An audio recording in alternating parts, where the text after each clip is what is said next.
A world where the sun is a hazy, dim ghost in the sky, where summer never arrives, and where a relentless, chilling fog blankets the land.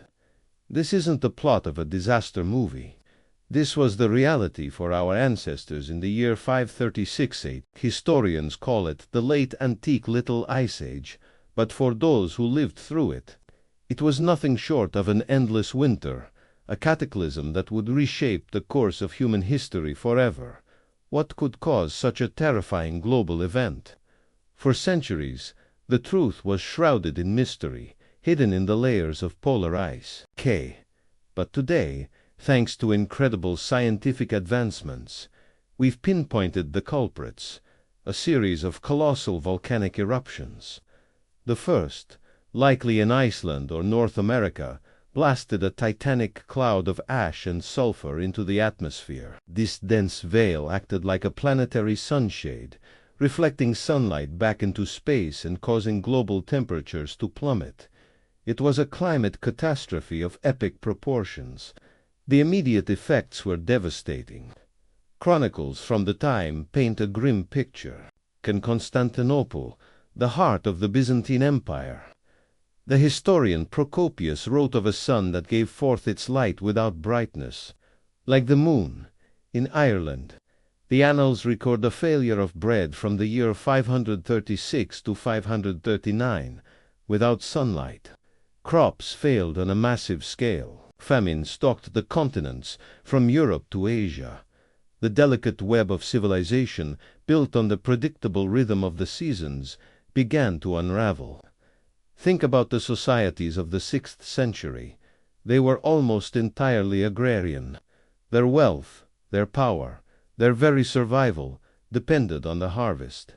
When the harvest failed year after year, the consequences were dire. Starvation led to social unrest, malnutrition weakened immune systems, and entire communities were pushed to the brink. It was a world teetering on the edge of collapse, where a simple loaf of bread became more precious than gold. This wasn't just a bad winter. It was a societal stress test on a global scale. And just as humanity was struggling to cope with this volcanic winter, a second, even more terrifying horseman of the apocalypse arrived. Disease. In 541 A.D., the Justinianic plague erupted, carried by fleas on rats that traveled along trade routes. This was the first recorded pandemic of bubonic plague. It swept through the weakened, starving populations with horrifying speed and lethality. At its peak, it was killing thousands a day in Constantinople alone, with some estimates suggesting it wiped out up to a third of the population of the Byzantine Empire. Is the timing a coincidence? Many scientists and historians think not. The famine and social disruption caused by the endless winter created the perfect storm for the plague to spread. Trade ships, desperate for grain, may have inadvertently transported infected rats from Egypt, the empire's breadbasket, to the capital.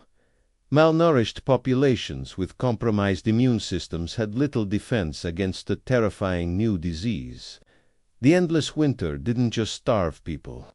It left the door wide open for one of the deadliest pandemics in human history. The combined impact of the climate disaster and the plague was a monumental turning point. The powerful Byzantine Empire, under the ambitious Emperor Justinian, had been on the verge of reconquering the old Western Roman Empire. But the plague decimated its army, drained its treasury, and shattered its ambitions.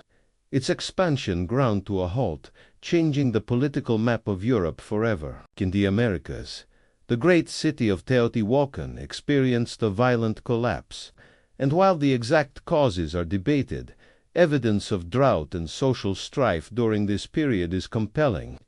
In Britain, the Anglo-Saxon migrations intensified as communities were displaced by famine and conflict. Across the globe, from China to Peru, civilizations experienced upheaval, decline, or dramatic transformation. The old world of classical antiquity was effectively frozen in its tracks, and a new, more fragmented era began to emerge from the thaw. This wasn't just a setback. It was a hard reset for civilization. The endless winter acted as a grim catalyst, accelerating the fall of old empires and paving the way for the rise of new powers and the dawn of the Middle Ages. This period also had a profound psychological impact. In an age before science, people desperately sought explanations for the dim sun and endless cold. Many saw it as divine punishment, a sign of the apocalypse. This fear and uncertainty fueled a rise in religious fervor and fatalism. It fundamentally altered the way people saw their world and their place in it. The memory of this dark time was seared into the collective consciousness, passed down through legends and chronicles as a warning of the fragility of human existence. So, why does this 1,500-year-old catastrophe matter to us today? Because it's a stark and powerful reminder of how deeply connected our civilization is to the climate. The story of 536 AD shows how a sudden climate shift can trigger a domino effect of famine, disease, and societal collapse. It demonstrates our vulnerability to forces of nature far beyond our control. As we face our own climate challenges in the 21st century, the lessons of the endless winter are more relevant than ever. It's a chapter of history, written in ice and ash, that we simply can't afford to ignore. Thank you so much for joining me on this journey back to one of history's darkest and most transformative moments. If you found this story as fascinating as I do, please hit that like button and subscribe to the channel for more deep dives into the past. Let me know in the comments what you think. Could our modern world survive an endless winter? Thanks for watching, and I'll see you in the next video.